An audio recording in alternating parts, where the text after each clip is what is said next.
nos ancêtres, les Romains, ne connaissaient pas. Par exemple, les Romains connaissaient la fève, mais ils ne connaissaient pas le haricot. Et ça, on ne s'en rend pas toujours compte parce que le haricot est originaire d'Amérique du Sud.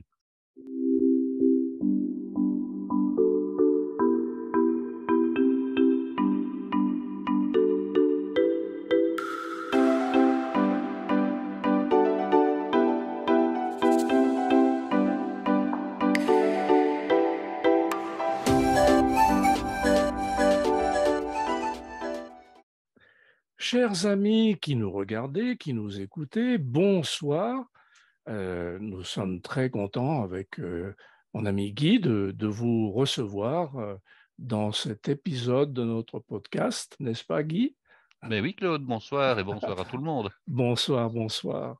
Alors je rappelle à nos auditeurs et aux gens qui nous regardent de penser à s'inscrire sur le site sopac.be si on parlait cuisine, sopac.be. Inscrivez-vous à notre newsletter et inscrivez-vous également dans le club qu'on est en train de constituer. Alors, Guy, as-tu quelques nouvelles avant de continuer dans la Eh recette du bien oui, jour? j'ai quelques nouvelles. Alors, évidemment, nos auditeurs écouteront cet épisode quand bon leur semble, hein, donc Oui, voilà, mais nous allons un petit peu le situer dans le temps. Nous sommes toujours en été, nous sommes toujours fin du mois d'août. oui, Eh bien, je suis tombé sur je dirais, un article au journal télévisé en Belgique, hein, c'est donc oui, oui. assez proche. Euh, les vendanges vont commencer en Belgique. Oh, Ah oui, oui, oui, les vendanges vont commencer en Belgique et nous étions le 22 août. Alors, je ne sais pas si elles ont commencé à un autre endroit en Belgique. En France, je sais qu'elles avaient déjà commencé il y a quand même quelques semaines pour certains vignobles, mais oui, en Champagne, on m'a dit que ça avait ah, commencé en en Champagne Champagne. peut-être bien, mais moi j'avais vu des vendanges à un moment donné qui avaient débuté dans le midi de la France, mais Ah, oui, c'était il y a déjà 2, 3 semaines, hein, oui, oui, enfin oui, quelques oui, semaines. oui, oui. Par contre, ça c'est du jamais vu. Les vendanges en Belgique qui commencent, je dirais, aux 2 tiers du mois d'août, c'est exceptionnel. Enfin, Oui, oui, c'est inhabituel. Enfin, ça ne s'est jamais produit à ma connaissance. oui, oui, c'est complètement. Et bon, on a vu évidemment les vendangeurs, on a vu des équipes au travail. Et c'est un vignoble qui se trouve du côté de Liège, dans un des Oui. plus beaux villages de Belgique. Et il a la particularité suivante d'être une coopérative d'amis. En Ah, fait, chaque ouvrier, chaque vendangeur, qui le fait avec beaucoup de plaisir, euh, recevra une partie des bouteilles qui vont être élaborées et il est propriétaire d'une partie du vignoble. En fait, au hmm, départ, c'est un groupe de potes, on va dire, qui ont constitué un vignoble. Et puis, ben, ils en ont tous une partie, et puis ils travaillent à la vigne, hein, que ce soit aux soins de la vigne, à la culture pendant l'année, et puis forcément aux vendanges, et puis après, bon, bien sûr, à l'élaboration du vin. ouais. Et alors, ils vont se partager, d'après les chiffres que j'ai entendus, 100 000 bouteilles. Bon, voilà. J'en déduis donc, j'irai voir, je pourrais aller voir pour donner de plus amples précisions sur Internet, mais je ne l'ai pas fait. Mais enfin, voilà. Alors, surtout, ce qui est remarquable, hein, parce qu'il faut quand même se rendre compte de la chose, c'est qu'il y avait donc un énologue, je dirais, responsable du bon suivi des choses. Alors, il a analysé devant nous avec un réfractomètre un des grains de raisin, et le grain de raisin titrait une sucrosité de 14 degrés potentiel d'alcool pour un vin blanc, Ouf. donc pour un raisin blanc. Donc, est-ce qu'on imagine la chose suivante? Il y a 40 ans, je parle donc pour des gens qui ont plus de 40 ans, parce que les moins de 40 ans n'ont pas connu cette époque-là. J'avais été invité à cette époque à des vendanges, hein, dans un vignoble de la région du Hainaut. Et à l'époque, je m'y étais rendu. Bon, on faisait les vendanges. Nous étions fin septembre, début octobre de mémoire, hein. On Ouais, n'était pas au mois d'août. ouais. Alors nous avions dégusté du vin rouge. C'était certes du vin rouge, c'était du vin rouge de l'année antérieure. À l'époque, pour obtenir 12 degrés d'alcool, il fallait chaptaliser à mort parce que Ah, naturellement, le raisin obtenait péniblement, en étant récolté fin septembre, début août, il obtenait péniblement 8-9 degrés d'alcool. Et pour ouais, avoir les 12 degrés faisant un vin correct, il fallait chaptaliser. Mais alors là, il fallait ajouter toute la différence. ouais. Et maintenant, nous avons, sans chaptaliser et au mois d'août, un vin qui titre potentiellement, tout en étant un vin blanc, ce qui est quand même assez riche, assez lourd, hein, pour un vin blanc. Oui, On cherche dans le vin blanc des choses, des notes de fraîcheur, de la légèreté. oui, Or, un vin qui contient trop d'alcool est un vin qui est lourd. c'est lourd quand il s'agit d'un vin rouge, mais a fortiori quand il s'agit d'un vin blanc. Alors de là à ce qu'on commence à récolter pour faire des raisins qui ne soient pas trop mûrs, je dirais le 15 août, on n'est pas loin finalement, hein. Oui, oui, Ou oui. alors on va devoir laisser les raisins se passerier et puis on va faire concurrence à Sauternes et Montbazillac bientôt, hein. Oui, oui, Ben mais oui. alors comment vont-ils faire, eux? Alors, ici, je suppose, bon, ben, que tous les grains n'ont peut-être pas les 14 degrés d'alcool, mais Ouais, de toute façon, bon, ils feront avec. Alors maintenant, il y a des correcteurs d'acidité dans le vin, des correcteurs de sucrosité, mais enfin, je ne sais pas comment ils vont faire. Le degré alcoolique est potentiellement là. Bon, rajouter de l'acide, on peut toujours le faire quand il en manque. On peut aussi neutraliser l'acide quand il y en a trop, mais par contre, au niveau du sucre, on sait difficilement retirer du sucre du raisin, donc je ne sais ouais, pas.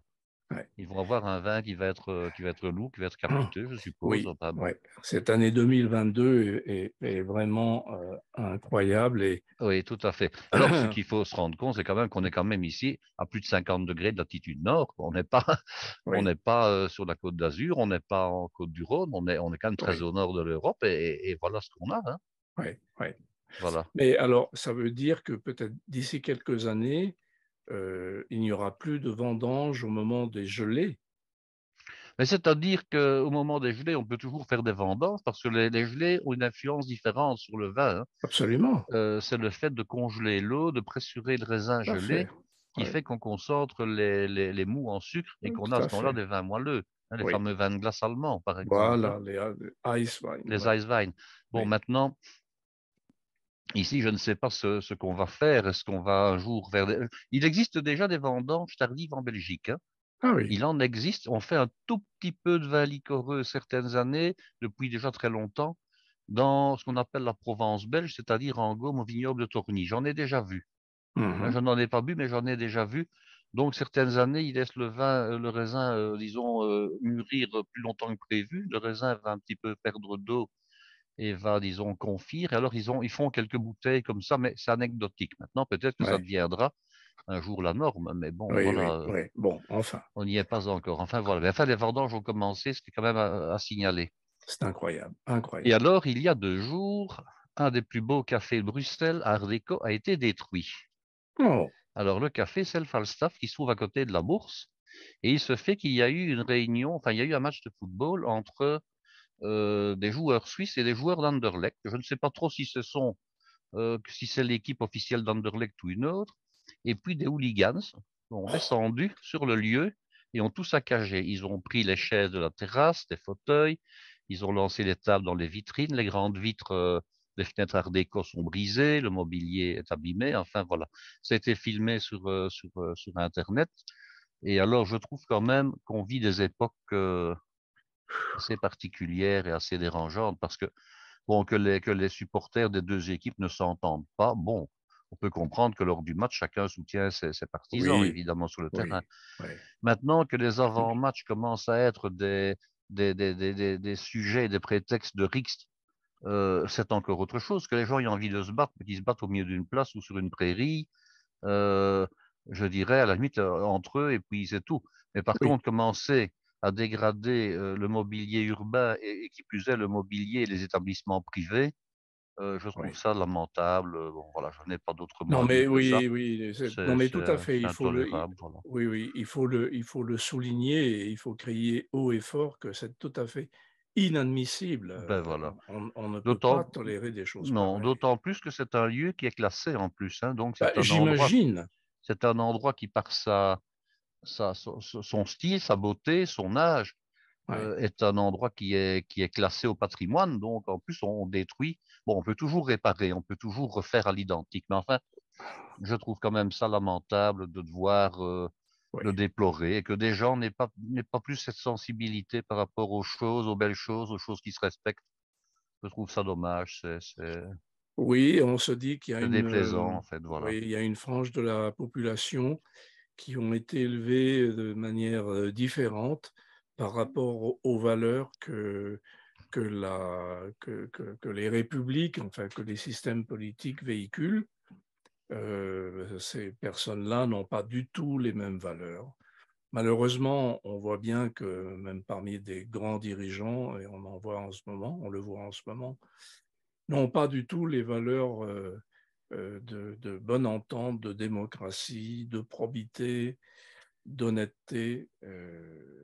Bon, on le vit malheureusement. Parce Donc que finalement, on se dit que si pour un simple match de football, les gens sont prêts à en découdre et à se battre à ce point-là, oui, euh, que ferait-il pour des causes, je dirais, qui en valent vraiment la peine, qui sont vraiment oui, des causes qu'il faut prendre à bras le corps? Mais à ce moment-là, bon, ben, on ne vaste doit pas être sujet. étonné, on doit pas être étonné des guerres et des conflits Oui, entre les gens.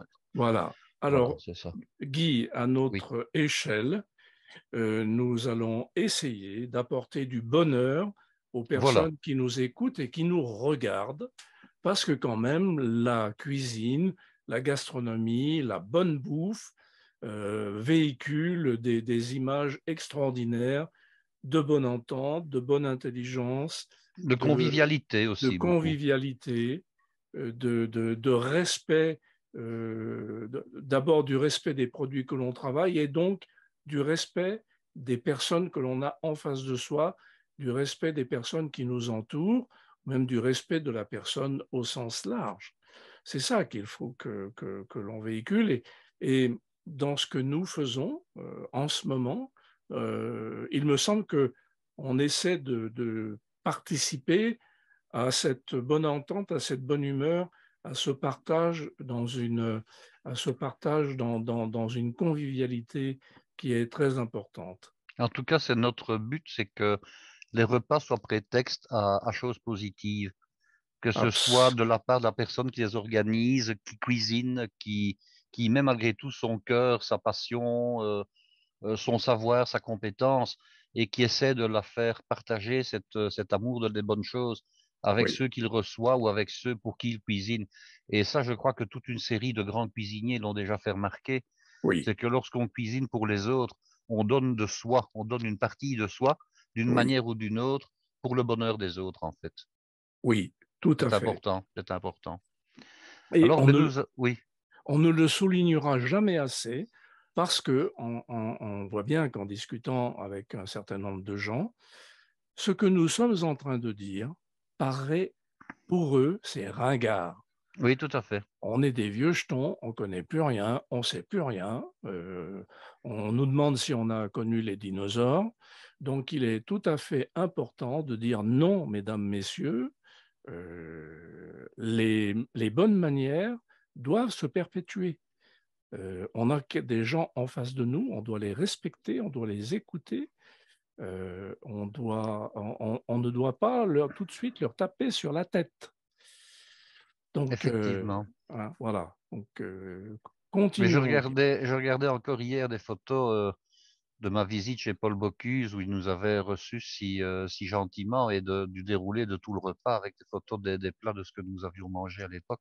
Ouais, Et c'est vrai que ce sont des souvenirs qui mettent chaque fois du baume au cœur et qui mettent de la réjouissance dans nos discours parce qu'on se dit, tiens, je suis allé, c'était en telle année, j'ai mangé telle chose, mais mon Dieu, qu'est-ce que c'était beau, mais qu'est-ce que c'était bon, qu'est-ce que c'était agréable. oui, Euh, et bon, évidemment, c'était chez Paul Bocuse, ce n'était pas dans la gargote du coin, mais oui, je pense que la vocation des grands moments de cuisine et des grands souvenirs de cuisine comme ça, et puis on se rappelle nous aussi de ce jour où nous avons pu passer la journée complète avec Pierre Troisgros, qui absolument. était retraité, peu importe, mais avec qui on a Ouais, discuté, je dirais plaisamment pendant une journée complète, mais c'est un oui, moment merveilleux, magnifique, hein, bon voilà. oui, oui, Euh, absolument, eh absolument. bien, nous allons encore discuter aujourd'hui, Claude, en fait. Et nous allons parler de la soupe au pistou. Ah Alors, vous voilà, allez me dire, un plat du moment. Oui, vas-y. voilà, nous allons dire, mais pourquoi la soupe au pistou et pourquoi la soupe au pistou maintenant? Alors, je vais quand même rappeler ce qu'est la soupe au pistou. C'est un potage qui est une soupe, ce qui veut dire que les éléments qui le constituent restent en morceaux, restent visibles, ne sont pas mixés, ne sont pas moulus comme un velouté ou un potage puré. Voilà. Voilà, Hein, c'est ce et qu'on vous voit avez là. une photo là derrière Oui, vous, Claude, tout à qui fait. illustre bien ce que peut être la soupe au pistou. Oui. Alors, d'autre part, la soupe au pistou, c'est un potage d'été, c'est une soupe d'été. Alors, pourquoi est-ce que c'est une soupe d'été? Parce que certains des ingrédients constitutifs du potage se récoltent de manière optimale et s'utilisent de manière optimale, je dirais, à la fin de l'été. Et cette particularité fait qu'on peut faire de la soupe au pistou, et je vous en donnerai des recettes et des variantes, quelle que soit la saison, mais que la meilleure saison, si on veut la réaliser selon la tradition et selon les règles de l'art, c'est approximativement fin du mois d'août. Alors maintenant, on sait qu'on a le décalage des saisons, et on vient d'en parler Oui, pour la vigne, évidemment. oui, tout à fait. Euh, donc, il se pourrait que dans l'avenir, qu'on puisse la faire un peu plus tôt encore, en fonction de l'état de maturité des haricots.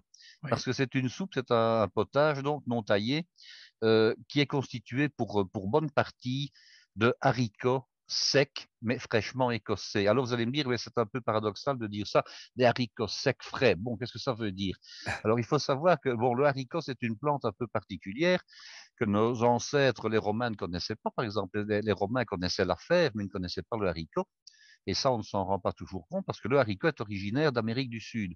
hmm, Donc, il n'aurait pas pu être à la table des Européens avant, je dirais, la redécouverte du Nouveau Monde par Christophe Colomb et les conquistadors espagnols. oui, Et c'est eux qui ont amené les haricots chez nous et oui, on a commencé à le cultiver. Alors, à la base, le haricot, quelle que soit sa variété, était cultivé de manière à pouvoir mettre en réserve des aliments pour l'hiver.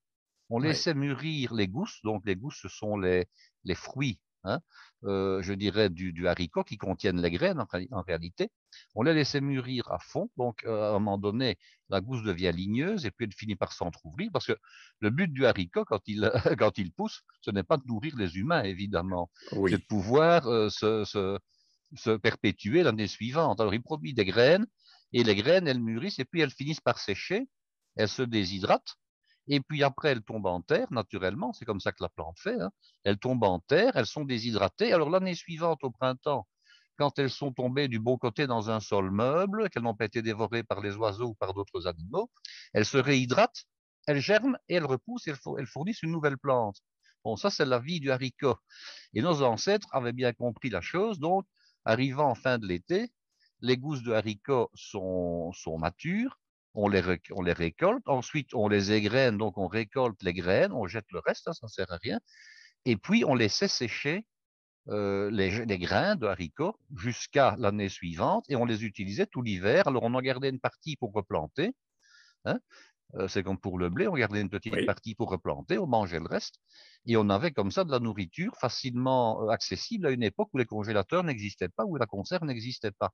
Donc oui, nos ancêtres ont cultivé le haricot au départ comme aliment, je dirais, de réserve pour la mauvaise saison. Voilà. hmm, hmm, hmm, Par contre, on se rend compte également, c'est que si on laisse déshydrater le haricot, et qu'on veut après le réhydrater, il faut à peu près lui donner, je dirais, un minimum de 2 fois son volume d'eau, mais on donne un peu plus pour avoir de la réserve, si on peut dire, parce que le haricot, admettons, pour 100 grammes de haricot sec, va après réhydratation complète en peser 300, ok? Mais quand on récolte le haricot, comme maintenant au mois d'août qu'on l'écosse, et qu'il est frais, il est beaucoup plus facile à cuisiner, parce qu'il n'est oui, pas nécessaire de le réhydrater autant, oui, oui, et alors, comment dirais-je, il se cuit beaucoup plus rapidement et il est plus tendre. oui, Donc, c'est la raison pour laquelle, quand on réalise le potage au pistou à cette saison-ci, fin de l'été, on a un potage qui est, entre guillemets, fait avec des légumes frais plutôt qu'avec des légumes déshydratés. C'est beaucoup oui, mieux. oui, Donc, je vais vous donner d'abord la recette du potage en considérant que vous le faites à cette saison-ci, donc fin du mois d'août, et que les haricots que vous allez utiliser sont entre guillemets frais. Donc, ce sont des haricots oui, secs mais frais. Et puis, je vous donnerai les explications pour pouvoir le réaliser avec des haricots qui sont tout à fait secs et même des manières de le réaliser très rapidement sans l'un ni sans l'autre. Voilà, tout mhm, simplement. Alors, mhm, la recette de base veut qu'on utilise que des légumes d'été. Alors, on va donc utiliser des haricots secs de 3 variétés différentes dans l'absolu. S'il n'y en a qu'une, ce n'est pas grave. Alors, qu'est-ce qu'on mettait comme haricots secs? On mettait des haricots blancs, hein, généralement des haricots de petit calibre, hein, pas les gros haricots de Soissons qu'on trouve plus dans le nord. On mettait des haricots bruns.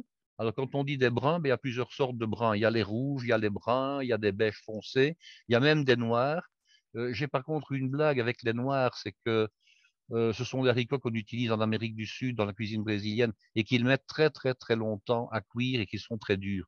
Donc ah moi, je oui, vous conseillerais, si vous mélangez plusieurs sortes d'haricots, c'est de prendre des bruns ou des rouges, mais pas des noirs. oui, Et alors, il y avait l'haricot marbré, les fameux borlotti, hein, qu'on trouve en Italie, voilà, qu'on oui, peut également utiliser. Alors, les haricots, quel que soit le fait qu'ils soient donc tout à fait secs ou qu'ils soient entre guillemets frais, mettez-les quand même à réhydrater un petit peu, vous y gagnerez. Si oui, ce sont des haricots secs frais, ils vont moins prendre de volume étant donné qu'ils sont frais. Mais si ce sont des haricots donc qui sont déshydratés, que vous les utilisez pendant l'hiver et que vous voulez les faire avec des haricots secs, vous les mettez 24 heures à l'avance dans de l'eau froide, hein. Vous couvrez et vous les laissez réhydrater. Je Oui, vous suggère, si vous mélangez les variétés, c'est de ne pas mélanger les variétés autant que possible lors de la réhydratation, parce qu'ils oui, ne vont pas forcément se réhydrater de la même manière. oui, oui, Alors, combien de temps de réhydratation? Ben, je vous dirais, l'idéal, c'est 24 heures. oui. N'hésitez pas à mi-réhydratation éventuellement à vérifier s'il y a encore suffisamment d'eau, parce qu'on est étonné de la quantité d'eau que le haricot peut absorber d'une part. Et puis d'autre part, c'est bien de les rincer à mi-réhydratation et de remettre de l'eau claire.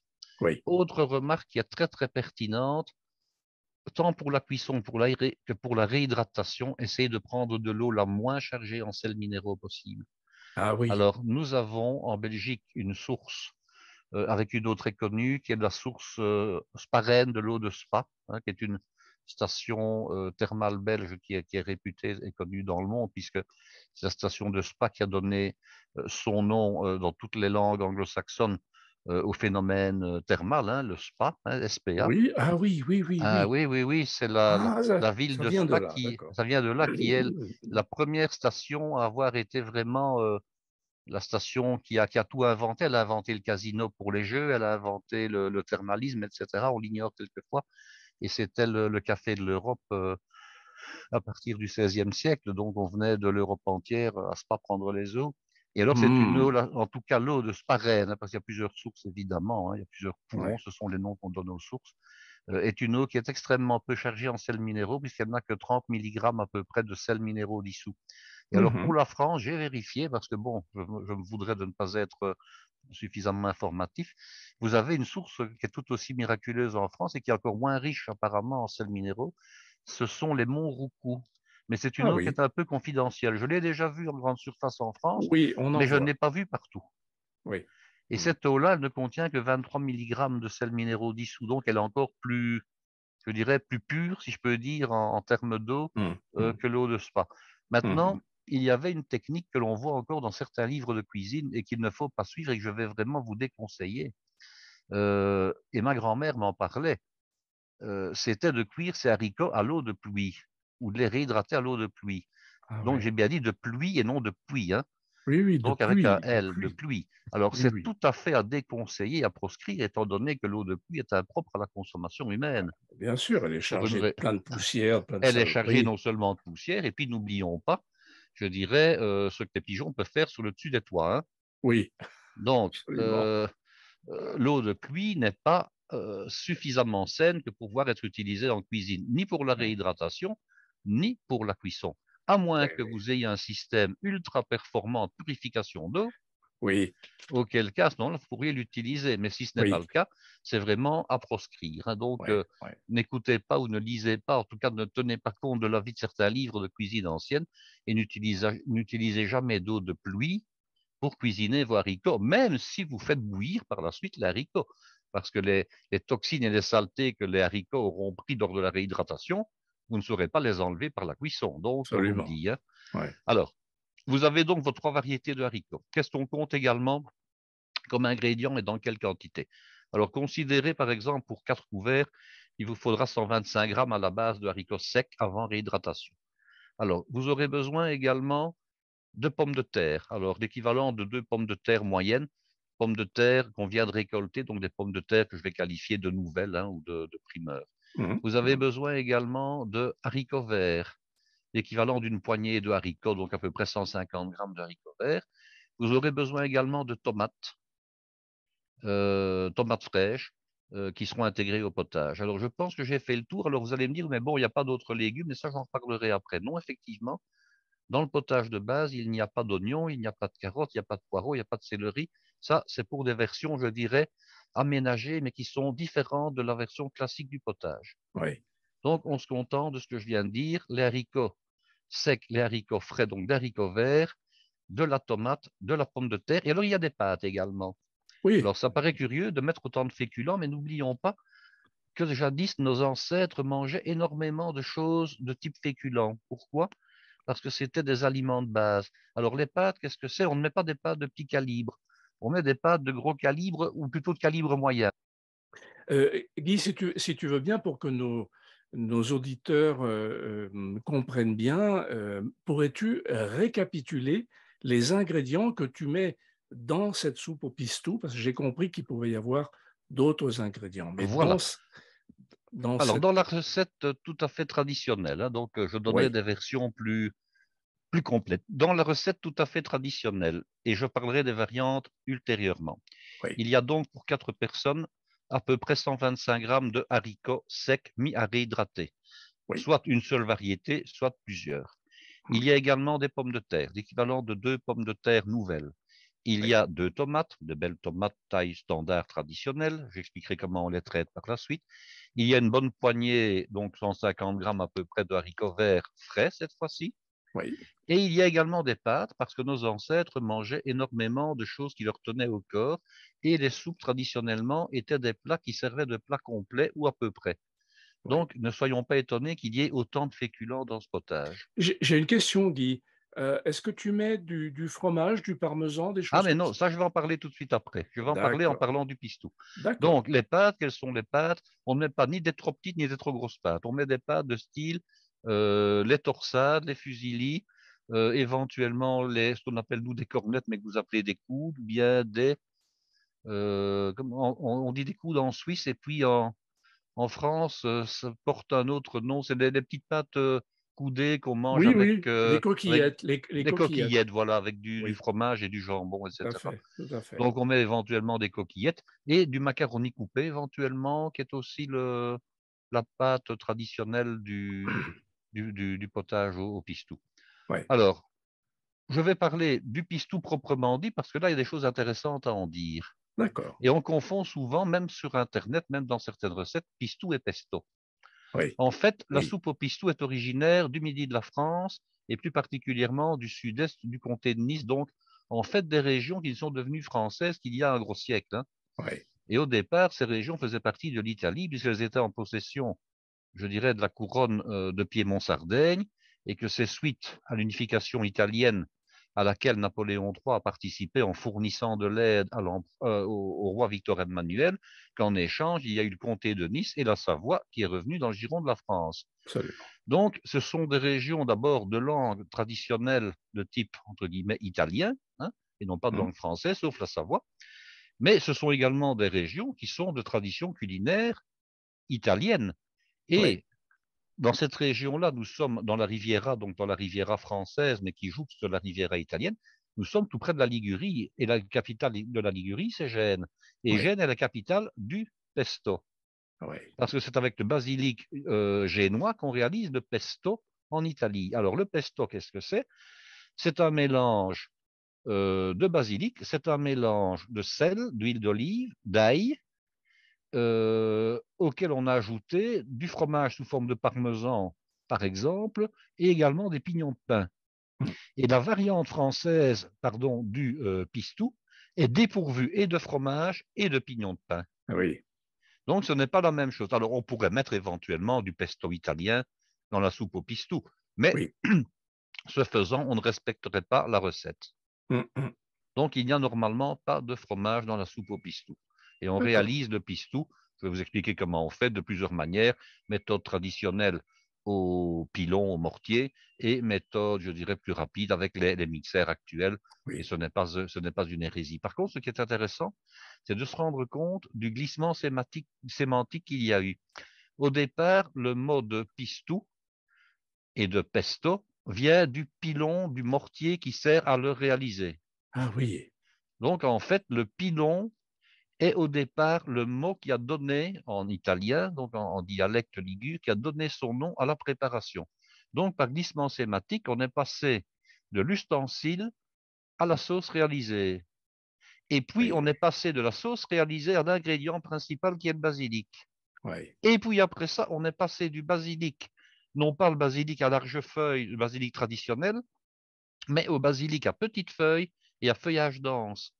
Et oui, c'est ainsi qu'on trouve dans les jardineries, chez les marchands de casse-saison, etc., une petite affichette devant les pots de basilic à feuilles denses. Donc, vous avez souvent déjà vu ce basilic-là. Il y en a plusieurs sortes de basilic, oui, hein. Il y a oui, le basilic à grandes feuilles je dirais, très aéré. Il y a le basilic qu'on appelle parfois thaï, qu'on appelle parfois impérial, qui est le basilic de couleur bronze ou de couleur rouille, Oui, hein, ou de oui, couleur, comment dirais-je, pourpre, hein, voilà. Vous avez oui, même des basilics décoratifs qu'on met dans les parterres. Mais le basilic à petites feuilles très denses, on voit qu'on l'appelle parfois le pistou. Mais c'est une erreur, on va dire, si on veut appeler les choses objectivement par ce oui, qu'elles sont.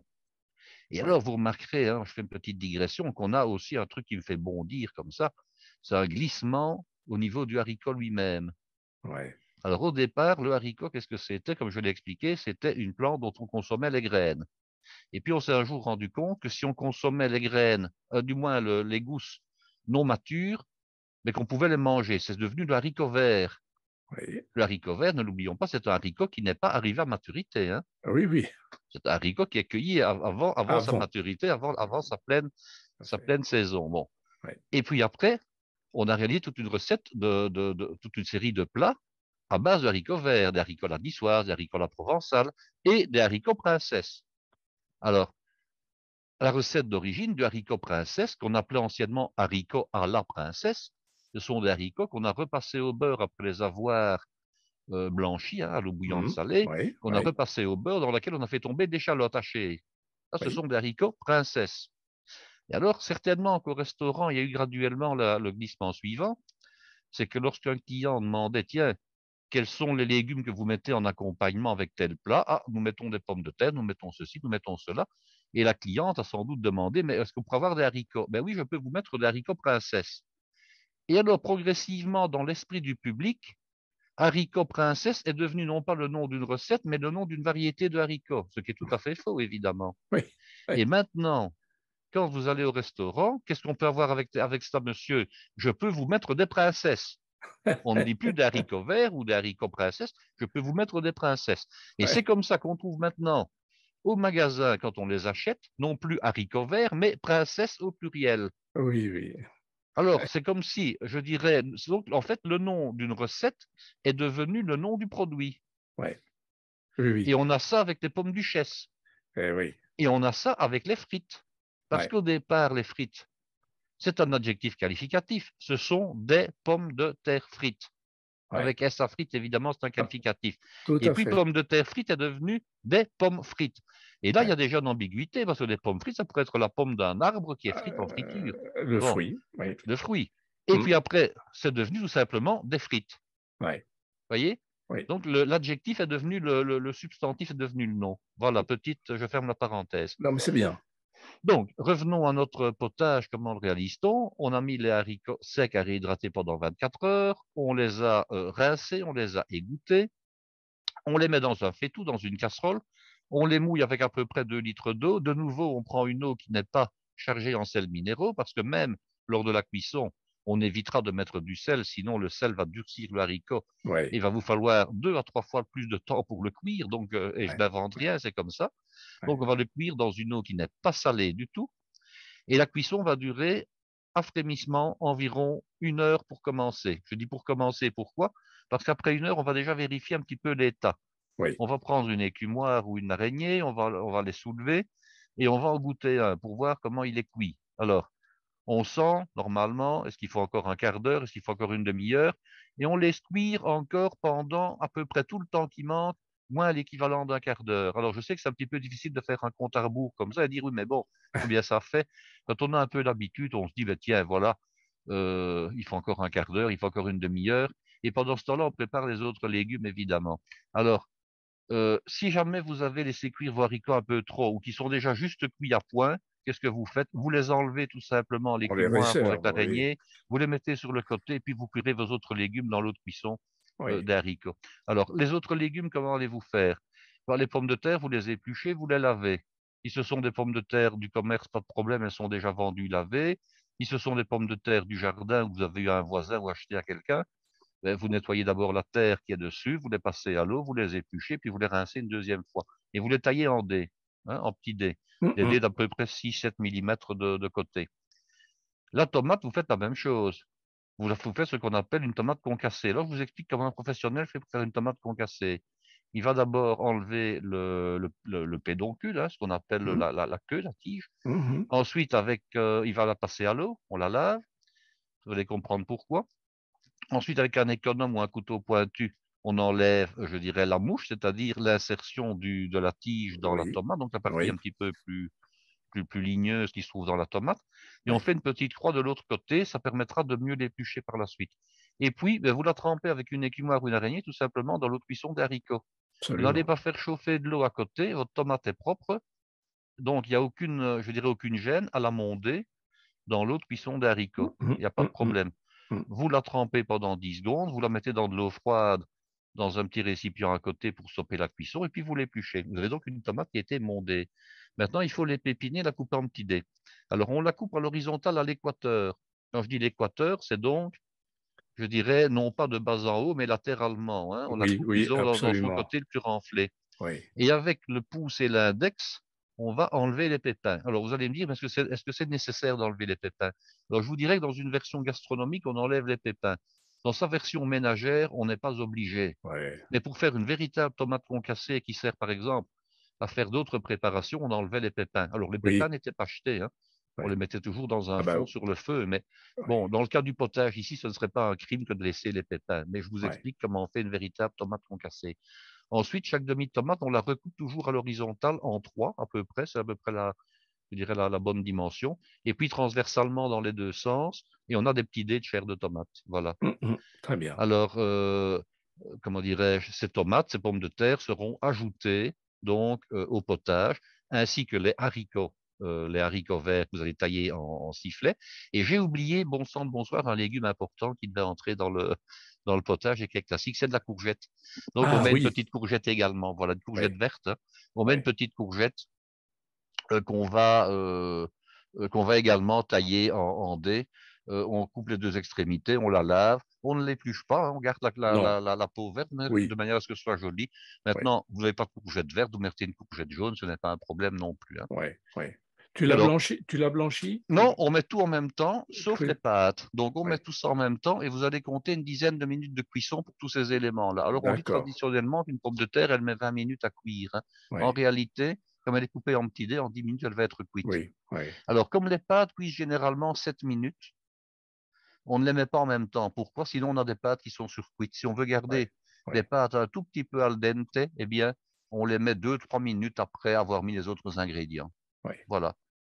Alors, D'accord. est-ce qu'on met de l'ail ou pas dans le potage? Ça, c'est une question de goût, mais je vous dirais que ce n'est pas capital. Pourquoi? Parce que de l'ail, on va mettre dans le fameux pistou, hein. Oui. Et maintenant, je vais vous expliquer comment on réalise le pistou. Alors, traditionnellement, on prend un mortier en bois. Généralement, c'est du bois d'olivier. Et on trouve plus souvent les mortiers en granit, en pierre, hein. Oui. Hein, ça, c'est Oui. vraiment l'habitude. Alors ça, c'est Oui. pour les gens qui ont bien le temps et qui veulent vraiment faire les choses de manière traditionnelle. Pour 4 couverts, vous comptez 1 à 2 gousses d'ail que vous allez nettoyer, que vous allez dégermer, que vous mettez dans le mortier et que vous écrasez. Et puis vous ajoutez progressivement des feuilles de basilic. Alors l'équivalent de ou un très gros bouquet de basilic ou bien l'équivalent de 2 petits bouquets de basilic. Oui. Et on va piler convenablement, ça pour avoir une espèce de pâte, une crème. Bon. Oui. Et puis on va monter à l'huile avec de l'huile d'olive, avec l'équivalent d'une soixantaine de millilitres d'huile d'olive, la plus belle que vous ayez, évidemment, une Oui. huile Oui. d'olive correcte. On sale, on poivre, et certaines recettes mettent un petit peu d'acide, soit sous forme de vinaigre de vin, un tout petit peu, soit sous forme de jus de citron, quelques gouttes. Alors, on ne doit pas sentir l'acide dans la chose, mais il est vrai que le jus de citron ou le vinaigre va booster un petit peu le goût des choses. Oui. Oui. En être conscient. Oui. On met d'ailleurs dans toutes les sauces poisson un tout petit peu de vinaigre ou un tout petit peu de jus de citron, c'est habituel, parce que ça révèle les sauces. Donc, le pistou étant une sauce, on va finalement le révéler avec un tout petit peu d'acide qui va donner ce peps en plus. Alors ça, D'accord. c'est pour la méthode, je dirais, tout à fait traditionnelle, mais qui est longue. Alors Oui. maintenant, ben, la science nous a inventé des petits robots, des petits mixeurs, etc. Et ce n'est pas plus mal de s'en servir. La seule chose, c'est que les puristes vont déplorer le fait que les mixeurs, les hachoirs ne vont pas tailler convenablement Oui. Oui. le basilic. Alors moi, j'ai acheté ici, j'en avais déjà, hein, ce qu'on appelle une roulette suisse. Alors la roulette suisse ou escargot, c'est une roulette à hacher qui est composée de 5 ou 6 lames Ah oui. séparées d'à peu près 3, non, allez, 5 ou 6 millimètres et qui fonctionne dans une espèce de boîtier, Oui. hein, autour d'un axe. Et là, ça permet de hacher très, très, très, très finement, je dirais, votre basilic ou n'importe quelle autre herbe. Et alors, vous Oui. allez avoir les partisans, soit du pistou je dirais plutôt pommade, où on ne retrouve plus les éléments parce que ça a été haché finement, donc mixé, soit où on distingue encore, je dirais un petit peu les feuilles. Et là, c'est Ouais. vraiment une question de goût. Oui. Alors la Oui. quantité d'huile qu'on va mettre, elle est vraiment, je dirais, dépendante de votre souhait. Est-ce que vous voulez un pistou qui soit très concentré et qui ait à peu près la consistance d'une moutarde, ou bien est-ce que vous voulez un pistou qui soit beaucoup plus, je dirais, beaucoup plus souple et beaucoup plus, comment dirais-je, beaucoup plus, plus liquide. Ça, c'est une question de goût, Ouais. pour autant que ça vous plaise. Mais la recette traditionnelle, n'oublions pas de pignon de pain et pas de fromage dedans, hein. Voilà, D'accord, d'accord. tout simplement. Alors, vous Ouais. allez me dire, mais le potage, est-ce qu'on peut le saler? Ça, c'est une bonne question, évidemment, hein. Ben Oui, oui. oui, Et quand oui. est-ce qu'on va le saler? Eh bien, on va le saler au moment où on met les autres éléments que les haricots. Les Ouais. haricots étant quasiment cuits ou même cuits, ils ne risquent plus de durcir. Par contre, si vous ne salez pas au moment où vous mettez les tomates et les pâtes, ben, votre potage ne sera pas bon. Parce qu'il est Oui, toujours oui, oui. désagréable que l'on sale après et que les Ouais. éléments n'aient pas été salés de l'intérieur, si je peux dire, hein. C'est comme le pain. Oui, Un alors, pain sans sel et un pain sur lequel on a remis du sel après n'est pas du tout le même, hein. Eh bien, le oui, potage, c'est la même chose. oui. Autant on ne mettra pas de sel pour cuire les haricots, autant évidemment les autres légumes devront être salés. Alors, Oui, oui, je peux t'interrompre, oui, Guy, oui. à propos du sel. Je n'aime pas trop saler. Enfin, je sale au dernier moment avec de la fleur de sel par-dessus. J'aime pas saler avant. Tu vois, par rapport à ce que tu viens de dire, et je comprends, hein, tu dis, bon là, on met, une fois que les légumes sont cuits, on va laisser 10 minutes, et à ce moment-là, on sale. Mais oh, c'est-à-dire Euh, que si une pomme de terre, par exemple, qui n'est pas salée au moment où on la cuit, n'aura jamais, je dirais, le même goût et le goût salé que quand on la sale par l'extérieur une fois qu'elle est cuite. On ouais, n'a pas le même résultat. Maintenant, on peut aussi saler relativement peu pendant la cuisson et rajouter du sel après si on a envie, hein, c'est oui, moi, évident. oui, je suis, Mais je ne peux pas non plus dire qu'on ne sale pas parce que sinon, je vais oui, induire, je dirais, d'accord. nos Oui, oui, auditeurs en bien sûr, bien erreur sûr. et ce ne serait pas correct de ma part. Alors, on peut aussi saler avec des choses qui donnent du goût. Ce n'est pas dans la recette traditionnelle, mais c'est quand même toujours ce que je fais. Moi, je sale avec du bouillon cube de volaille. Oui, aussi. Moi, je mets du bouillon cube. Et alors, la norme, c'est toujours un cube pour un demi-litre de liquide. Oui, Et on a un oui, bon résultat. oui. Voilà. Alors, donc, maintenant, le service, comment se passe-t-il, le service? Oui, Alors, bonne on question. sert, bien entendu, le potage en assiette creuse. On l'a mis au départ dans, soit qu'on arrive avec le fait-tout à table, quand on ne veut pas faire de vaisselle inutile et qu'on est en famille, hein. Donc, Oui, ça, c'est génial. Ou alors, bien alors, on la met dans une soupière et puis on sert à partir de la soupière à table, hein. Ça se fait oui, aussi. ça veut dire que le potage est tiède. Non, le potage est brûlant. Pourquoi est-ce qu'il serait Ah, tiède? le potage est brûlant. Maintenant, on peut très bien le manger froid, c'est pas un problème. Oui, Mais c'est le ça. potage est servi chaud, ça c'est clair. Un bon Ah oui, potage se sert toujours très chaud. Maintenant, vous oui, mais mangez là, ce potage-là froid, ça ne pose aucun problème. Il est très oui, oui, bon tout quand à il sera fait. tiède ou quand il sera froid, hein. On est Oui, moi, d'accord. je le préfère tiède, Ça, là. c'est une question de goût. Oui, oui, tout à fait, Euh, tout à Moi, je fait. préfère les potages brûlants, mais ça, Non, et mais oui, alors, voilà. non, alors Guy, est-ce que pour toi, le pistou, là, ce que l'on voit, par exemple, pour toi, c'est un potage, ça? Mais pour moi, c'est un potage dans la mesure D'accord. où il répond à toutes les définitions de ce qu'un potage peut être. Ouais, Mais il est ouais. à la limite entre le potage et le plat. Oui, oui, Alors, et d'autant plus que je vais vous donner des versions maintenant différentes, des versions oui, plus complètes. Alors, vous allez me dire, bon, ça c'est le potage, la soupe au pistou traditionnelle, telle qu'on la faisait à l'origine. ouais. Maintenant, qu'est-ce qu'on peut mettre comme autre légume? Parce que quand on dit qu'on ne met que des légumes d'été, bon, vous m'excuserez, mais les carottes, c'est aussi un légume d'été, même si c'est un légume d'hiver. On récolte C'est aussi des vrai, carottes oui, primeurs. oui, oui, Donc, moi, oui, je ne suis pas contre de mettre l'équivalent d'une carotte, par exemple, pour quatre personnes, une belle carotte. oui, Je suis bon, la carotte que vous allez également couper en brunoise ou oui, éventuellement en paysanne. Donc, oui, vous coupez les deux extrémités, elle est lavée, elle est propre. On l'épluche ou on ne l'épluche pas parce que quand on a une carotte primeur, la peau est tellement insignifiante oui, oui, qu'on oui, peut très bien la brosser sous l'eau avec une petite brosse à légumes et que absolument. l'éplucher devient Ce serait facultatif. dommage de l'appeler. Dans certains cas, c'est dommage. Alors Oui, à ce moment-là, on la fait en quatre et puis on la taille en petits morceaux. oui, oui, Mettre un oignon n'est pas non plus superflu, hein. oui, On a aussi oui, des oignons qu'on récolte, je dirais, également à la fin de l'été. Donc, oui, l'oignon est un légume d'hiver, mais ce n'est pas qu'un légume d'hiver, c'est aussi un oui, légume qu'on récolte fin de l'été. Donc, oui, l'équivalent d'un oignon. Alors, est-ce qu'on pourrait mettre éventuellement du poireau? Ben oui, le poireau est aussi un légume d'hiver, mais on le récolte aussi à partir de la fin de l'été. Alors, oui, moi, je vous suggérerais, c'est de mettre non pas ni le blanc ni le vert, mais la partie qui est entre les deux. La oui, partie qui est vert clair, là, oui, hein, qui est un petit peu jaune, un petit peu vert, vert très doux. oui, Donc, cette partie-là va aller de manière géniale dans le potage, l'équivalent de un poireau ou de deux poireaux pour cette partie-là, en tout cas. oui, Et alors, j'adore aussi mettre un peu de céleri. Alors, oui, le céleri, il faut en mettre peu à mon goût parce que le céleri a toujours un goût très très fort, il est âcre, mais en mettre l'équivalent d'une branche n'est pas non plus superflu. oui, oui, Et alors, qu'est-ce qu'on peut encore mettre pour aromatiser la soupe au pistou? On peut mettre un bouquet garni, hein, mettre un peu de thym, oui, une feuille de oui, laurier, éventuellement des queues de persil, le tout ficelé, et puis après on l'enlève à la fin de la cuisson.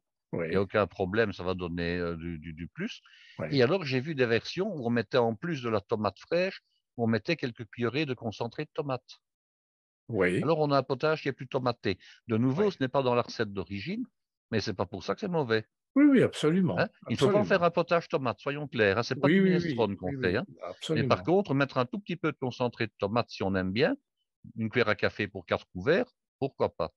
Donc, vous voyez qu'on peut vraiment augmenter la qualité et la variété de ce potage-là, je dirais, en ajoutant d'autres légumes. Alors, vous D'accord. allez me dire maintenant, on a beaucoup parlé donc des féculents, on a parlé des légumes.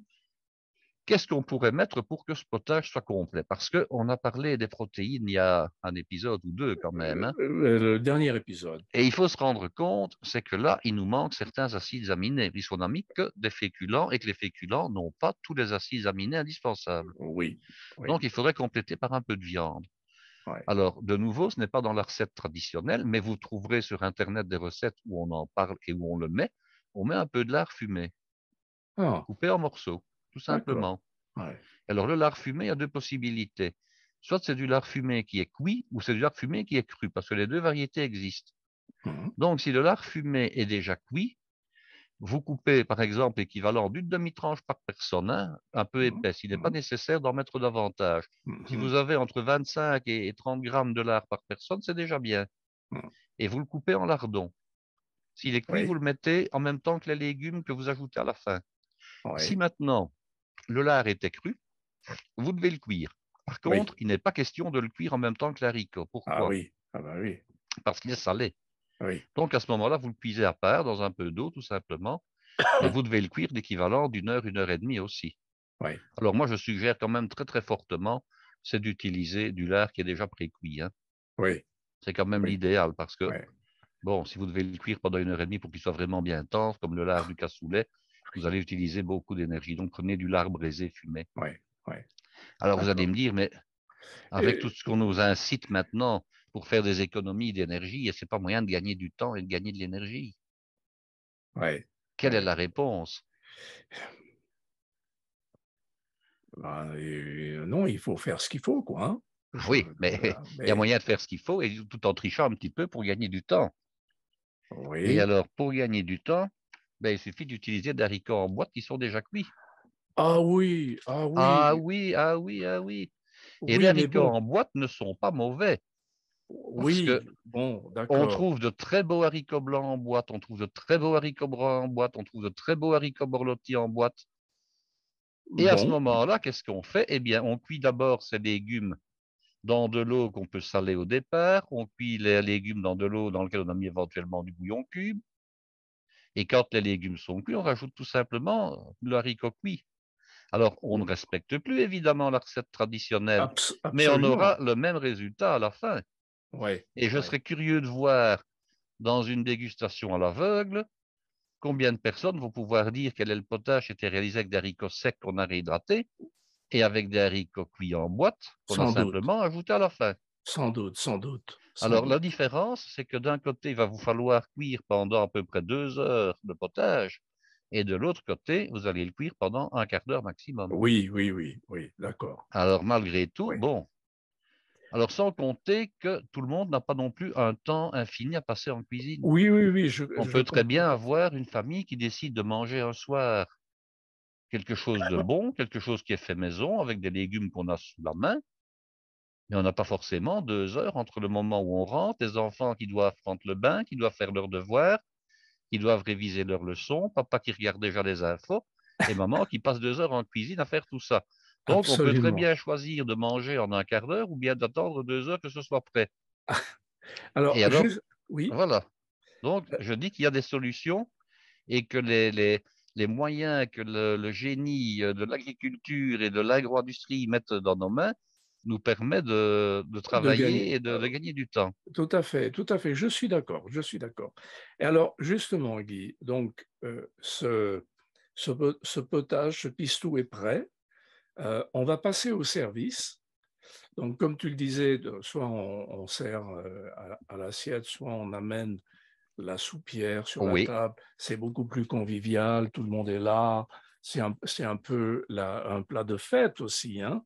ça peut être considéré comme un plat de fête, pourquoi pas. Absolument.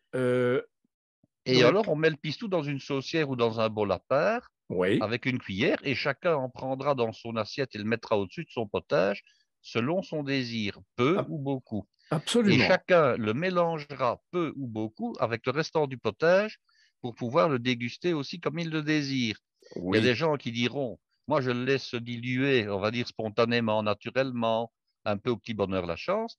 Et il y en a qui vous diront, ben moi je vais plutôt tout mélanger pour pouvoir le déguster parfaitement, oui, oui, je oui, dirais tout est. parfaitement parfumé. Oui, Alors, oui, vous oui, pourriez me poser absolument. une question, pourquoi est-ce qu'on met le pistou à la fin et Euh, pas au départ? oui, oui, c'est oui. Ah, voilà, mais il y a une réponse à tout, hein. Ben oui, J'imagine, tout j'imagine. simplement parce que le parfum du basilic est un parfum qui est fugace et que le basilic supporte très peu la cuisson. Ah oui, voilà. Donc, le fait de Ouais, l'ajouter à la fin permet de le mettre à la quintessence de ses saveurs. ouais, ouais. Tandis que si on le mettait à un moment donné pendant la préparation, le basilic perdrait sa belle verdeur, sa belle couleur fraîche, hein, bien, bien foncée et bien verte, il deviendrait gris. Et deuxièmement, son goût deviendrait un ersatz de goût de basilic, il n'aurait pas ce beau goût frais. Oui, Et on oui. retrouve ça avec d'autres herbes, hein. Quand est-ce qu'on ajoute le cerfeuil dans un potage? À la fin, Bah, quand on à la mixe le fin, pas. potage. Oui, tout Quand à est-ce fait. qu'on met les feuilles de cresson dans un potage Bellefontaine? Oui, Non pas oui. les tiges, mais je parle des Oui, feuilles. On oui, les met à oui, la fin oui. et on mixe à la fin. Ouais, Donc tout à tout ce fait. qui est herbe fraîche dans un potage se met toujours, même dans une sauce, hein, se met toujours Ouais, en fin de préparation parce que sinon l'herbe perd son goût et le goût ouais. auquel on s'attend en fait. Est-ce que tu servirais un petit peu de pain grillé Très avec, bien, ça peut se faire, pourquoi pas. hein? Et là aussi, on peut mettre le pistou sur la petite On tartine de pourrait pain aussi mettre grillé. le pistou sur la tranche de pain grillé, hein, une baguette Ouais, grillée, bien d'accord, sûr. Bon, je ne sais pas d'accord. si c'est dans la recette traditionnelle, mais ce Peut-être pas n'est dans pas. mais moi j'aime beaucoup. Oui, mais ce n'est pas incongru, c'est pas Ouais, hors voilà. conversation, hors recette. Alors, traditionnelle question, Qu'est-ce que qu'on boit, boit avec ça? Oui. voilà, que boit-on avec ce pistou? Eh ben, moi, je dirais que je boirais du vin rosé avec ça. Ouais, Je boirais du vin rosé pour une raison toute simple, c'est que c'est un plat qui est vraiment provençal, c'est que le vin rosé oui, est un vin signature de la Provence, ouais, donc un vin rosé sec, bien entendu. ouais, Je ne vois pas spécialement un vin rouge, je ne vois pas spécialement un vin blanc, même si ça n'a pas non plus euh, d'interdiction absolue. Mais le vin rosé me paraît être un bon compromis. oui, oui. Voilà. Oui, parce que le pistou a quand même une saveur particulière, subtile, Particulière, voilà. et subtile, faut pas le Non. matraquer avec un autre liquide. D'autant plus que si après, hein, parce que on peut très bien faire un petit repas sympa avec une soupe au pistou d'abord, avec un tout petit peu de lard dedans, et puis après un petit plateau de fromage provençaux ou de fromage du midi. Ouais, ouais, Hein. Et alors, les fromages, on le sait, s'accordent de moins en moins avec les vins rouges. ouais, On s'est rendu compte qu'on avait fait une des plus grandes hérésies à Corvin et Mai en mettant constamment du Saint-Émilion ou du Bourgogne avec les oui, fromages. Alors, vous allez me dire, ouais. oui, mais ça dépend quel fromage. Si on met de l'époisse, le Bourgogne Oui, ça, c'est convient, très bien. hein, Ouais, mais dès qu'on ouais, met du camembert, le Bourgogne ne convient plus. Hein. Donc, si on veut rester un petit peu dans l'air du temps, il y a un fromage qui vient, me semble-t-il, de cette région qui était le Banon avant. Ah oui, Et bien le sûr. Banon, on n'en trouve plus. Oui, Le il faut aller. Banon, Oui. ça fait des années que je n'en ai plus vu dans les grandes surfaces, Ah oui, alors qu'anciennement, le Banon était un fromage qu'on trouvait partout. ouais. Je n'en vois plus. Pourquoi? Pour qu'est-ce? Je n'en sais rien. Alors, Je bon, ne il y a des sais pas. fromages là du côté de la Côte d'Azur hein, qui sont Ouais, généralement des fromages de chèvre ou de brebis ouais, qui peuvent être très sympas, faire un petit plateau avec 3 fromages après le repas de la soupe au pistou. et dire, ben, on continue sur le fromage. Donc, le vin rosé qui était servi avec le potage va très bien continuer avec ce fromage-là, c'est génial. Et Guy, j'ai une autre question.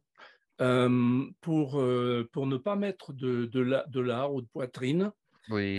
est-ce que ça te choque si je te dis je mettrai un poisson gras, un filet de poisson gras? Ben, je dirais que ce n'est pas dans la recette traditionnelle, mais il n'y a Non, rien qui me choque à ce niveau-là. ce n'est pas dans la recette, mais Ça peut très bien se mettre. On pourrait mettre des morceaux de saumon, par exemple, hein, pourquoi pas. oui, je pense saumon ou thon Ou ou thon, oui, maquereau. ou maquereau. Bon, moi j'aurais tendance à dire que je respecterais peut-être un peu plus la région. Et j'aurais mis à ce moment-là, pourquoi pas du bar, du loup Oui, en Méditerranée, oui, tout à fait. pourquoi pas. Ah oui, je vois plus un poisson gras, mais bon, Oui, c'est pas interdit, mais je dirais que bon, on peut aussi mettre éventuellement, pourquoi pas, des tentacules de calamar, des morceaux de calamar ou de poulpe, hein. oui, aussi, ouais. Disons qu'on sort de la recette, mais On sort de la c'est pas rose. un problème, c'est pas un problème. Les recettes sont faites pour être Oui, modifiées, pour évoluer, pour être transformées. Et puis, ouais. on doit toujours faire des choses qui nous plaisent. Alors, un autre Oui. poisson qui irait très bien là-dedans sont des petits foudets de rouget de roche, hein. Ah oui, Et ça serait ah très oui, beau, hein. ah oui, oui, là, Mais alors, par contre, vous les cuisez à part, en fait, hein. absolument, ah ben oui, Vous les poêlez très très légèrement très un aller-retour légèrement, minute dans une poêle incollable du côté oui, peau pour leur garder leur côté de peau bien rosé et bien rouge, ouais, hein. ouais, Et ouais. alors vous en mettez trois par personne en garniture et vous avez à ce moment-là un plat hyper complet, hein. Vous Ah avez les oui, là, protéines, là, c'est vous avez les magnifique. légumes, vous avez tout ce qu'il faut, hein. Vous Oui, avez oui, tout à fait. l'énergie par des hydrates de carbone, les vitamines par les légumes et les protéines par la viande, hein. C'est Oui, génial. oui, ouais, tout à fait, tout à fait. Oh, mais alors là, j'ai faim, là, maintenant. Ah ben oui, ça s'explique, hein, ça s'explique. Et là, avec cette combinaison-là, le vin rosé va encore aller mieux, évidemment. Oui, oui, absolument, absolument. Bon, eh ben, dis-moi, merci, Guy. Ah ben, j'espère que ce fut un moment de plaisir et que ce sera un moment de plaisir pour ceux qui essaieront ce qu'on vient de leur Oui, mettre sous le nez, on hein, on espère, hein, espère. mesdames, messieurs, essayez la soupe au pistou, envoyez-nous vos photos et dites-nous comment vous avez fait, comment Et vous les avez. variantes que Claude vient de proposer avec le poisson, pourquoi pas? Oui, ou les variantes que vous avez envie éventuellement de mettre. Hein, absolument. Parce que là, à ce Euh, moment-là, on a vraiment je dirais, l'imagination au pouvoir, hein. Celui qui dit, moi, je oui, voudrais mettre de la queue de bœuf, par exemple. oui, Bah, pourquoi pas, hein? On met de la pourquoi queue de pas. bœuf, on la fait cuire en même temps, hein, que les haricots, et puis elle est cuite à la fin, et on la prélève, on la décortique, hein, on sépare les os Oui, de la queue proprement dite, si je puis dire, ouais. hein, et on a ces morceaux de viande comme ça qui Mm, parsèment le potage, la soupe, c'est très bien, hein. mm. Eh bien, merci beaucoup, Guy, pour Ce fut un plaisir. pour cette magnifique recette. Hein. Et eh bien, à la prochaine recette, n'est-ce pas? La prochaine recette ou bien prochaine, je dirais prochaine conférence explicative sur un sujet ou sur un autre. Mais enfin, Eh ben, généralement, on essaie de donner une recette quand même, hein. oui. Alors, non, mais tu as tout à fait raison. Je ne sais pas ce que vous en pensez, mesdames, messieurs, mais en fait, oui, ce que tu fais là avec nous, Guy, c'est plus des conférences que simplement donner des recettes.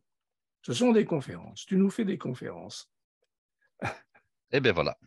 Bon, alors à la prochaine conférence. Mesdames, Messieurs, merci beaucoup de nous écouter, de nous regarder, et puis on attend vos commentaires. Merci beaucoup, bye bye, à À bientôt, au revoir bientôt. Guy.